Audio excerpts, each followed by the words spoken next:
शेष है, किंतु मुझे अभी तक ये समझ नहीं आई कि ये स्वर्णावती अप्सरा मेरे जीवन में कैसे आ रही है। किंतु एक चीज मैं ये करना चाह रहा हूँ प्रभु, जब मैं सबसे पहले आप इस श्री चरणों में उपस्थित हुआ था, उस समय आपने पूछा था कि आपको क्या चाहिए। उस समय मैंने कहा था प्रभु, मैं केवल आपको ही जानना चाहता हूँ, आपको सुनना चाहता हूँ और आपको ही मैं अपने जीवन में देखना चाहता हूँ। उस समय आपने तथास्तु कह करके मुझे वरदान दिया था। प्रभु, इन 1008 अप्सराओं को रखने के सामर्थ्य केवल आप में है। ये क्योंकि आप केवल पूर्ण पुरुष केवल आप ही हैं, ये अप्सराएं, ये माया आपकी हैं। ऐसे इन अप्सराओं को, योगिनियों को चाहने वाले बहुत से बैठे हुए हैं और ये बहुत आकांक्षी हैं। फिर भी हमारे ये जसवंत सिंह जी हैं, ये बहुत बड़े उम्मीदवार हैं इसके। आप जिसको देना चाहें दीजिए। उसके बाद मेरे तो केवल आप हैं। इसके बाद मांगने के लिए मेरे पास मेरे जीवन में और कुछ शेष नहीं है। शेषम अशेषम जातम, जो कुछ मांगना था मैं तो उस दिन ही मांग लिया जिस दिन आपने तथास्तु कहा। आज जब आपने ब्रह्म मुहूर्त में सन्यासी शिष्यों को दीक्षा प्रदान किए, मैं वहाँ उपस्थित था।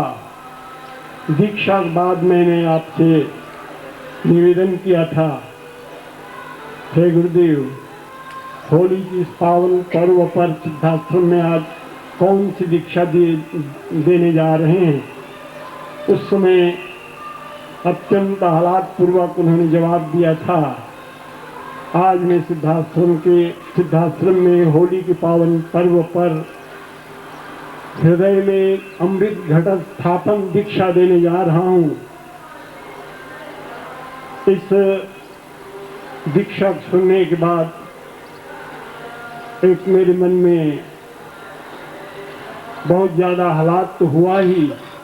सिद्धाश्रम के योगी कितने सौभाग्यशाली हैं कि वे निरंतर आपके ध्यान में लगे हुए आपकी चेतना को प्राप्त करने के लिए सतत उत्सुक रहते हैं और आप वही चीज देने जा रहे हैं।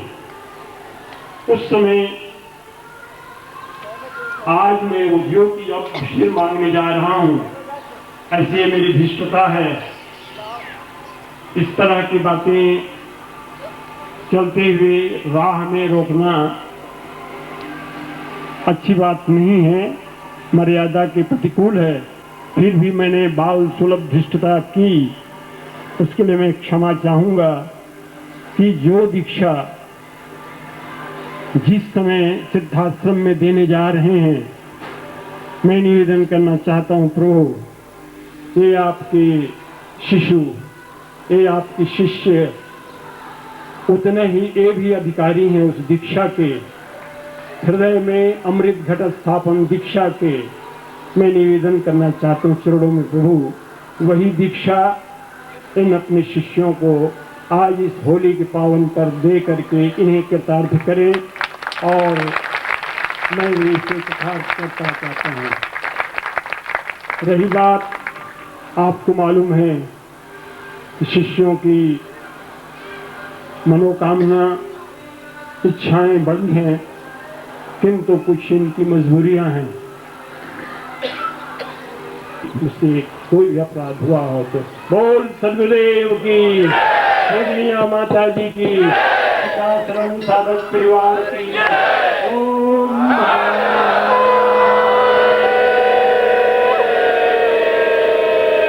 जो मर्यादा बिल्कुल नहीं है। जब ये पहली बार कई वर्ष पहले मुझे मिले थे तो अपना संस्कृत कॉलेज में आचार्य पद पर रहे हैं, मामूली व्यक्ति नहीं रहे। संस्कृत के उच्च कोटि के विद्वान हैं और सैकड़ों शास्त्र इनको याद है, कंठस्थ हैं, वैयाकरणीय हैं,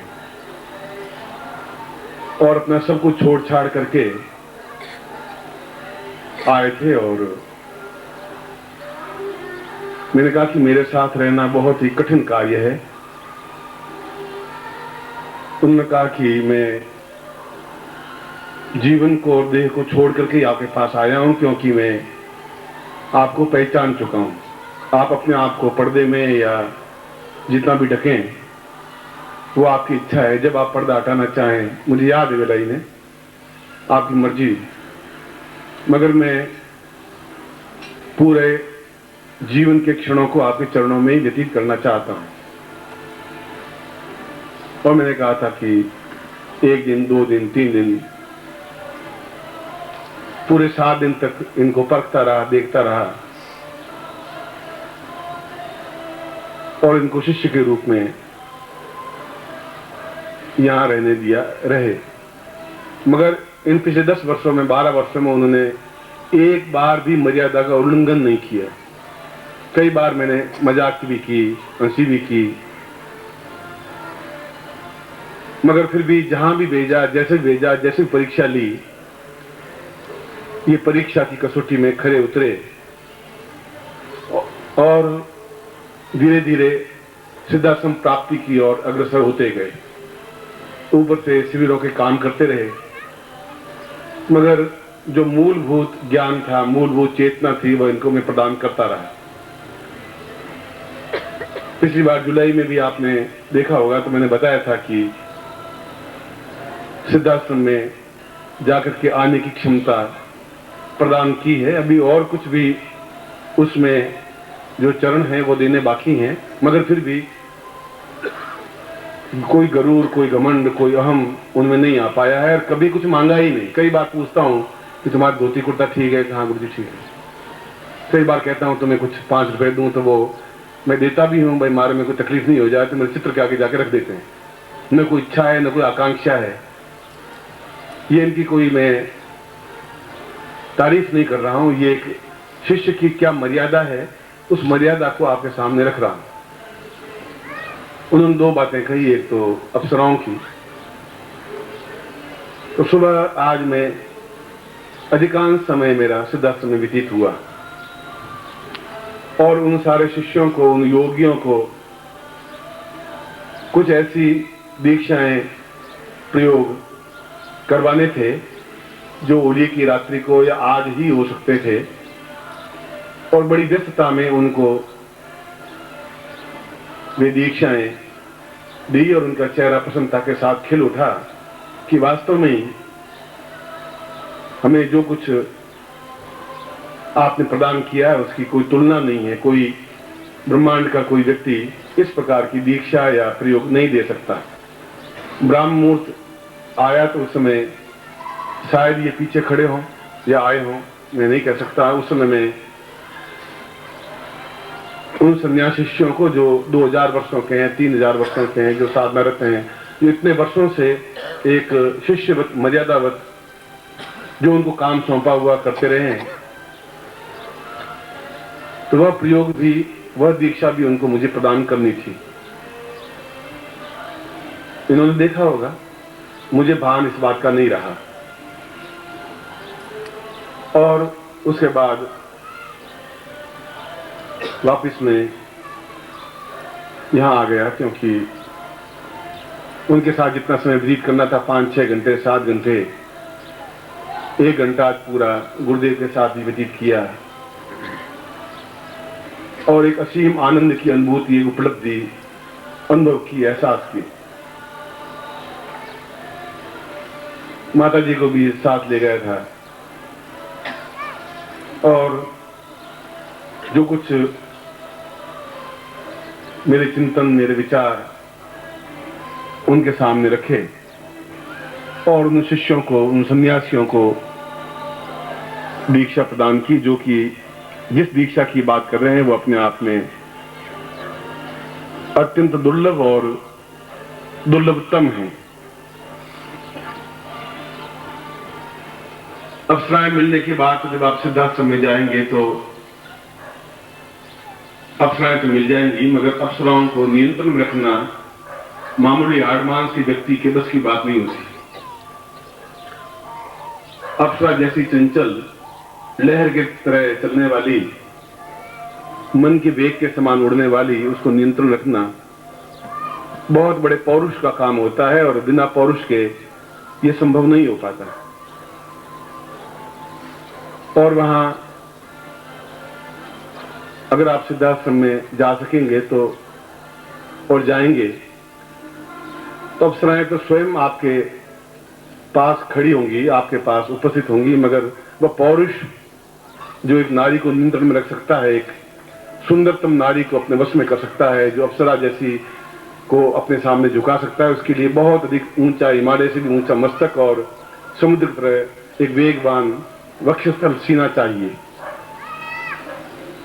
और वह इस प्रकार की साधनाओं से, इस प्रकार के 5-7 साधनाओं से प्राप्त हो पाता है। अन्यथा जितना मन चंचल है उससे भी ज्यादा वे अप्सराएं चंचल होती हैं।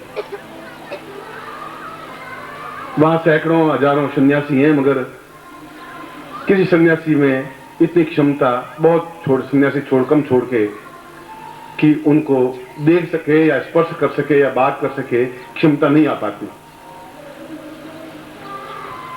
और जमघट में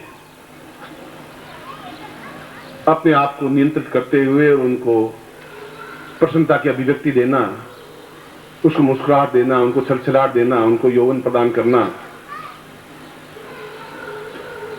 प्रत्येक के बस की बात नहीं होती। उसमें मंत्र शक्ति होनी चाहिए, एक पौरुष होना चाहिए, समुद्र की तरफ वेग होना चाहिए। और पत्नी साथ में थी तब भी किसी प्रकार की कोई मन में तृष्णा या वितृष्णा नहीं थी। वह तो मैं आपसे वादा कर ही चुका हूं कि ऐसा जीवन, ऐसा सौभाग्य आपको जीवन में मिले। एक नहीं 108 अप्सराएं भी आपके सामने खड़ी रह सकें और आप जो आज्ञा दें वो करे, वो मनुष्य ही कर सकता है। ये मनुष्य के बस की ही बात है। वह तो एक आज आप मांगते तो मैं कर ही देता, मगर जो दीक्षा की बात आपने कही शास्त्री ने, 10 वर्षों में कुछ मांगा ही नहीं इन्होंने, पैसा भी नहीं मांगा, कोई चीज भी नहीं मांगी। खाने के लिए कहा, मैं पूछता हूं कि भोजन वृद्धि हो गया। और वास्तव में मैं उनको बहुत अधिक प्यार करता हूं, क्योंकि कहीं पर भी शालीनता को उन्होंने छोड़ा नहीं, मर्यादा का उल्लंघन नहीं किया। यद्यपि कल मैं आपको कह चुका था मंच पर कि कल मैं कोई दीक्षा आपको नहीं दूंगा, कल केवल एक कार्यक्रम होगा, एक महोत्सव होगा, एक संगीत होगा, एक नृत्य होगा, एक हंसी खुशी का वातावरण होगा। उस वातावरण को वो चुपचाप सुनते रहे, एक उचित अवसर की प्रतीक्षा करते रहे शायद। और जब देखा कि गुरुदेव जा रहे हैं तो वो आपके प्रेम की वजह से रुक नहीं पाए और मन में एक ही भाव इनका उदय हुआ कि जो आप सन्यासी शिष्यों को दे सकते हैं वो हम गृहस्थ शिष्यों को क्यों नहीं दे सकते। आप में जितनी क्षमता है ही, आपके अंदर कोई सन्यासी और गृहस्थ का कोई भेद है ही नहीं। और सन्यासी को गृहस्थ बना सकते हैं, गृहस्थ को सन्यासी भी बना सकते हैं। जब ऐसा नहीं है तो फिर जो बच्चे हैं हमारे यहाँ, उन लोगों को भी इस सौभाग्य से इतना अद्वितीय रूप से आप दीक्षा दे रहे थे। और वास्तव में इस प्रकार की दीक्षा कुछ पलों की, कुछ मिनटों की होती है, मगर अद्वितीय तो अद्वितीय होती है। सूर्य तो चाहे 1 सेकंड के लिए हो गए, मगर पूरे संसार को रोशनी से भर देता है। इस प्रकार की दीक्षा पूरे जीवन को एक मस्ती के साथ भर देती है, आनंद के साथ भर देती है। फिर भी कल मैंने ये बात कही जरूर थी, मुझे अपने वचनों की रक्षा, शब्दों की रक्षा करनी चाहिए, मगर कृष्ण ने भी अपने शब्दों को तोड़ा। कृष्ण ने भी जब कहा था कि मैं महाभारत युद्ध में कोई शस्त्र उठाऊंगा नहीं, और जब भीष्म युद्ध करने के लिए खड़े हुए तो उन्होंने रथ का पहिया उंगली पे उठा करके फेंका जोर से,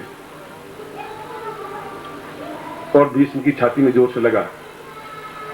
भीष्म ने कहा कि आपने शस्त्र उठाने के लिए तो मना कर दिया था। इस निर्भीकता के साथ आपके सामने बढ़ रहा था। कृष्ण ने कहा कि कुछ क्षण ऐसे होते हैं जो शब्दों से परे होते हैं, ये क्षण भी शब्दों से परे है। और रही बात, जैसा शास्त्री जी ने कहा है, मैं आधे घंटे में वापस अपने शब्दों का, कल के शब्दों को वापस रखता हुआ मैं आपको ये दीक्षा प्रदान करूंगा और उसी तरीके से करूंगा जिसने शिष्य को दी है। इसके बाद आप कोई मांग नहीं करेंगे। जो कुछ आपने चोरी से देखा और स्पष्टता के साथ कहा, मुझे प्रसन्नता हुई कि आपको शिष्यों की एक अनुरक्ति है, प्रेम है, इनके लिए आपने चाहा है। मुझे कोई हिचकिचाहट नहीं है, मैं कुछ छुपा के कोई काम करता ही नहीं हूं। दी है, गया हूं तो गया हूं, दीक्षा दी है तो दी है। और यदि आपकी एक ही तो मांगी वरदान, एक ही तो ओली के अवसर पर मांगा और वही मैं मना कर दूंगा तो एक प्यास रह जाएगी, अतृप्ति रह जाएगी। मैं वह आप केवल साहित्य लें, धन सब तो मेरे ओठों का आता ही नहीं है, तन और मन आता है।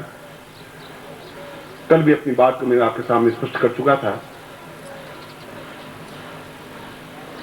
मैं ठीक आधे घंटे बाद आऊंगा और शास्त्री की बात को रखूंगा और आप में से जो भी इस दीक्षा को लेना चाहेगा मैं दूंगा, मगर उसके बाद आप दूसरी शर्त नहीं रखेंगे। उसके बाद केवल भोजन ही होगा और